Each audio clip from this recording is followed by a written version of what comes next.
Medical కాలేజీలో జగన్మోహన్ రెడ్డి గారు ఇచ్చిన జీవోను రద్దు చేసి మెడికల్ కాలేజీ నిర్వహణ సంవత్సరానికి ఓ 70-80 కోట్లు మేమే ఇస్తాం అని చెప్పిన వాళ్ళు ఇవాళ కాలేజీని అమ్మేస్తున్నారు. కాలేజీతో పాటుగా ప్రభుత్వ ఆసుపత్రిని కూడా అమ్మేసేటువంటి తప్పుడు పని మీరు ఎత్తుకుని ఇవాళ మళ్ళీ సిగ్గుపడకుండా ఇవన్నీ మాట్లాడతారు. నిన్న జగన్మోహన్ రెడ్డి గారు గవర్నర్ గారిని కలిసి 1 కోటి మంది పైగా 1 కోటిని టార్గెట్గా అంటే 1 కోటి మంది ప్రజల యొక్క అభిప్రాయాలు తీసుకుందాం అనుకున్నాం. నిజంగా గనక జగన్మోహన్ రెడ్డి గారు ఈ రాష్ట్రంలో ఉన్నటువంటి 5 కోట్ల మంది లేదా 5.5 కోట్ల మంది అభిప్రాయం తీసుకోవాలి అనుకుంటే కనుక దాదాపుగా 190% మంది ప్రజలు మీ మెడికల్ కాలేజీల అమ్మకాలని వ్యతిరేకిస్తూ సంతకాలు పెట్టేవాళ్ళు. కానీ జగన్మోహన్ రెడ్డి గారు 1 కోటి మంది అభిప్రాయాలు తీసుకుందాం, అక్కడికన్నా వీళ్ళకి సిగ్గు వస్తుందేమో, బుద్ధి వస్తుందేమో, జ్ఞానం కలుగుతుందేమో అని చెప్పని ప్రజలు వ్యతిరేకిస్తున్నారు కదా, తోక ముడుచుకుంటారేమో, బుద్ధి తెచ్చుకుంటారేమో అని చెప్పని 1 కోటి మందితో అంటే 1,04,00,000 మంది సంతకాలు పెట్టి, అయ్యా గవర్నర్ గారు చంద్రబాబుకు బుద్ధి ప్రసాదించండి, అతనికి చెప్పండి, గవర్నమెంట్ హాస్పిటల్లో మెడికల్ కాలేజీలో అమ్మద్దని చెప్పండి, 66 ఏళ్ల పాటు రూపాయికి లీజ్ అంటే దాన్ని ఏంటి అమ్మేయటం కాక ఏమంటారు చంద్రబాబు నాయుడు గారు? ఊరికే మీరు పీపీపీ అని ముసుగు తొడిగినంత మాత్రాన ఎకరా అంటే 60-70 ఎకరాల్లో ఉన్నటువంటి మెడికల్ కాలేజీని, నర్సింగ్ కాలేజీని, అలాగే ప్రభుత్వ ఆసుపత్రిని 350 నుంచి 500 పడకలు ఉన్నటువంటి ప్రభుత్వ ఆసుపత్రుల్ని మీరు రూపాయి లీజుకి 66 ఏళ్ల పాటు అద్దెకి ఇవ్వటం అంటే దాని అర్థం ఏంటి? అమ్మేయటం కాదని అడుగుతున్నాను. అయ్యా తప్పయ్యా ఇది అని చెప్పని 1 కోటి మంది సంతకం పెట్టారు గవర్నర్ గారిని కలిస్తే. హడావుడిగా పాపం సత్యకుమార్ ఆయన ఒక ఆయన వచ్చాడు. అతను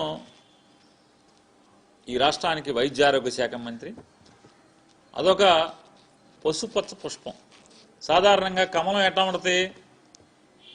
ఎరుపుగా కింద ఆకుపచ్చగా భారతీయ జనతా పార్టీ రంగైన ఆ పువ్వు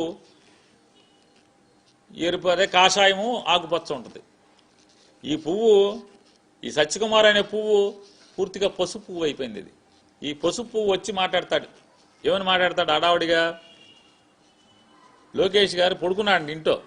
పడుకుంటే లోకేష్ కర్రోడు ఇచ్చుకుని 4 బాది, లెగరా బాబు జగన్మోహన్ రెడ్డి మన కొంప కూలుస్తుంటే మేమేదో కాలేజీల మీద వ్యాపారం చేసుకుందాం అనుకుంటే జగన్మోహన్ రెడ్డి రచ్చరచ్చ చేస్తున్నాడు, నీకు మంత్రి ఇచ్చాం, సంపాదించుకుంటాక అవకాశం ఇచ్చాం, లేనని 4 బాది తరిగితే హడావుడిగా నిద్రలోంచి లేచి వచ్చి మన లోకేష్ ఇచ్చిన కాగితం గబగబా చదివేసి డాంబికాలు పోతున్నాడు. ఏమంటాడు? జగన్మోహన్ రెడ్డి గారు గవర్నర్ని కలిసి ఇచ్చాడు, రేపు మా ప్రభుత్వం వచ్చాక ఎవడైతే పీపీపీ విధానంలో ప్రైవేట్ వ్యక్తులు మెడికల్ కాలేజీలని లీజు పేరుతో కొనుక్కుంటారో, 66 ఏళ్ల లీజు పేరుతో కొనుక్కుంటారో వాళ్ళందరినీ జైల్లో వేస్తానంటున్నాడు అని చెప్పాడు. ఆయన మాట్లాడతాడు, జగన్మోహన్ రెడ్డి నీకు చేతనైతే మోడీని జైల్లో, నీకు చేతనైతే అమిత్ షాని జైల్లో, నీకు దమ్ముంటే నేను ఈ మెడికల్ కాలేజీలని పీపీపీ పేరుతో అమ్ముతున్నది నేనే, ఈ విధానం తీసుకొచ్చింది నేనే, సంతకం పెట్టింది నేనే, నీకు చేతనైతే నన్ను అరెస్ట్ చేయమని చెప్తున్నాడు. నాకు ఈ పచ్చపుష్పమైనటువంటి సత్యకుమార్ గారు అంటే బీజేపీ కాదు, ఇది కలుషితం అయిపోయినటువంటి పువ్వు, ఇది బీజేపీ పువ్వు కాదు ఇది. ఈ పువ్వు మాటలు చూస్తే నాకు అర్థమయ్యేది ఏంటంటే, వెనకటిగా కూడా చెప్పాను, నన్ను కొడితే కొట్టావు కానీ మా నాన్న కొట్టు, మా అన్నయ్యని కొట్టు, మా బామ్మర్దిని కొట్టాను, మొత్తం ఊళ్ళో మా బావను కొట్టని మా ఇంటి వాళ్ళందరికీ కొట్టించా అంటే, ఎందుకంటే నాతో పాటు అందరూ కొడితే అందరికి సమానం అయిపోద్ది కదా అని చెప్పాను. ఇతను తొంత ఎట్లా ఉందా అంటే, వెనకటికి అంటే పురాణ పురుషులు చెప్పేటువంటి కథ ఒకటి గుర్తుకొస్తుంది.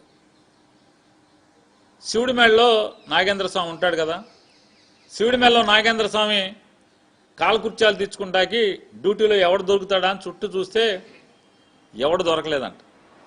గబాలన అటుగా ఒక బురదపాము వెళ్తుందంట. నాగేంద్ర స్వామి దిగుతా అరే బాబు శివుడు తపస్సులో ఉన్నాడు, నేను వచ్చేదాకా మెడకు చుట్టుకుని నాకులాగా కాసేపు నుంచోరా అని చెప్పి ఈ బురదపాము ఏం చేసింది, మెడలో శివుడి మెడలోకి వెళ్ళి ఇట్లా నుంచుని పోజు కొడుతుంది. ఎప్పుడైతే శివుడి మెడలోకి వచ్చేసిందో ఈ బురదపాము, పైన గరుత్మంతుడు ఆకాశంలో వెళ్తుంటే ఈ బురదపాము మాట్లాడుతుందంట మెడలోంచి, శివుడి మెడలోంచి. నాగేంద్ర స్వామి కాదు, నాగేంద్రుడు కాదు, గరుడా క్షేమమేనా అని అడుగుతుందంట. చూడండి దాని పోజు. గరుత్మంతుడు ఏంటి, బురదపాము ఏంటి? గరుడా క్షేమమేనా, జాగ్రత్త అని అంటుందంట. ఆయన గరుత్మంతుడు అన్నాడంట, సరే బురదపాము అని చూశాలే నిన్ను, శివుడి మెడలో ఉన్నంత వరకు క్షేమమే, దిగరా నీ సంగతి చూద్దాంలే అని చెప్పాను. శివుడి మెడలో ఉన్నంత వరకు క్షేమమే అన్నాడు. నేనా నువ్వా అని చెప్పలేదు, నీ సంగతి చెప్పాడు. అట్లాగే నీకు సత్యకుమార్ గారు, లోకేష్, చంద్రబాబు నాయుడు వాళ్ళ యొక్క దయతో నీకు అధికారం మదం నెత్తికెక్కి ప్రజల్ని మర్చిపోయి ప్రైవేట్ వాడికి ఇస్తేనే పేదవాళ్ళకి బాగా వైద్యం జరుగుద్ది, కార్పొరేట్ వైద్యం అని చెప్పేటువంటి దిక్కు మాలినోడు మంత్రిగా ఉండటం మా దౌర్భాగ్యం. కాకపోతే ఏముంటుంది? ప్రైవేట్ వాడు దగ్గర వైద్యం బాగా జరుగుద్దా, ప్రభుత్వ హాస్పిటల్లో జరుగుద్దా?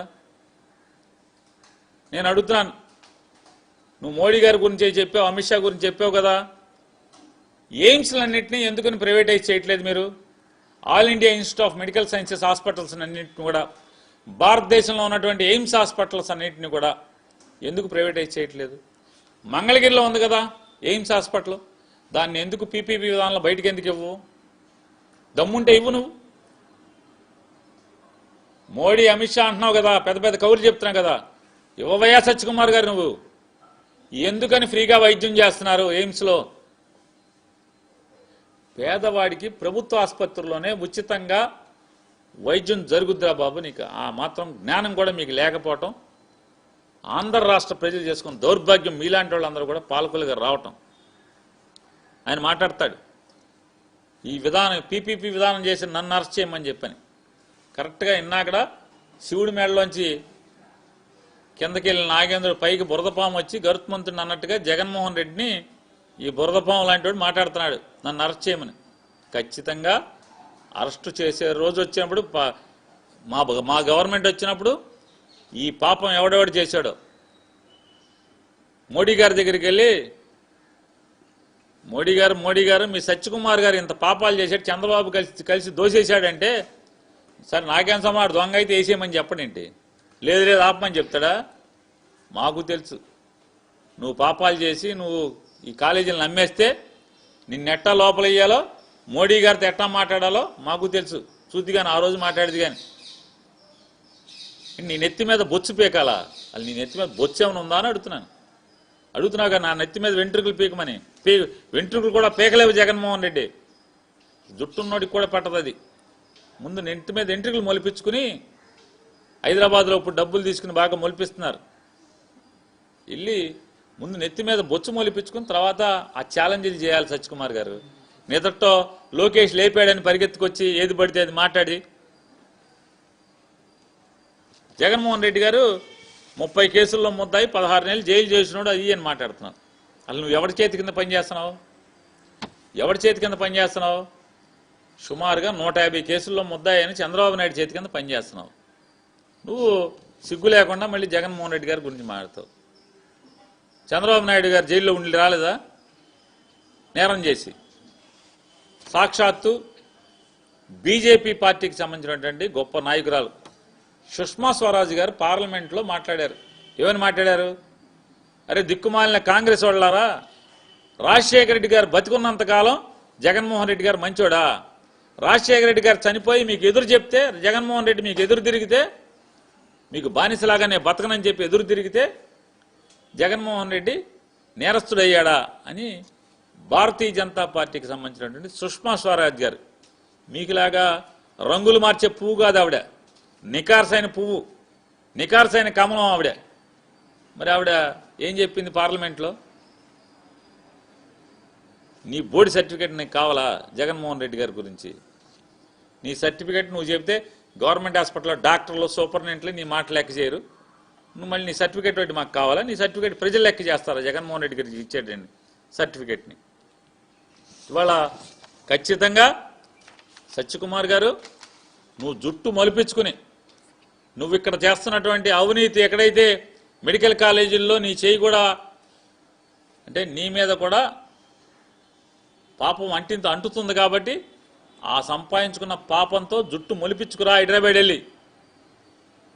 ఖచ్చితంగా 2 ఏళ్ల తర్వాత 3 ఏళ్ల తర్వాత మేము వచ్చే గవర్నమెంట్లో నీ జుట్టు పీకుతాం లేదు చూద్ది, కానీ జుట్టు లేనివాడిని ఏం పీకుతాం, ఉన్నోడిని అయితే పీకుతాం. కానీ కాబట్టి నోరు మాట్లాడేప్పుడు సభ్యత సంస్కారం నోరు సంభాళించుకుని మాట్లాడితే ఖచ్చితంగా మీరు చేసి చూడండి. సత్యకుమార్ గారు మోడీ గారి దగ్గర నీ పాపాలని చెప్పి ఖచ్చితంగా వేయటం ఖాయం అనేది కూడా ఏం భయపడాల్సిన పని లేదు. అట్లాగే ఎవరైతే చంద్రబాబు నాయుడు గారి మాటలు నమ్మి సత్యకుమార్ మాటలు నమ్మి సత్యకుమార్ ఉన్నాడు కదా మోడీ గారి దగ్గర అమిత్ షా గారి దగ్గర ఆయన చూసుకుంటాడే పైరవీ చేస్తాడే అని మీరు అనుకుంటే ఖచ్చితంగా ఆయనతో పాటు మీరందరూ కూడా ఈ పాపంలో ప్రజల ఆస్తిని దోచేయటానికి ఎవరైతే అడుగు ముందుకేశారో ఈ రొంపిలో దిగారో ఈ బురదలో దిగారో ఖచ్చితంగా అందరూ చట్టం మేరకు శిక్షించబడతారనేది కూడా మీ అందరికీ హెచ్చరిక చేస్తూ అలాగే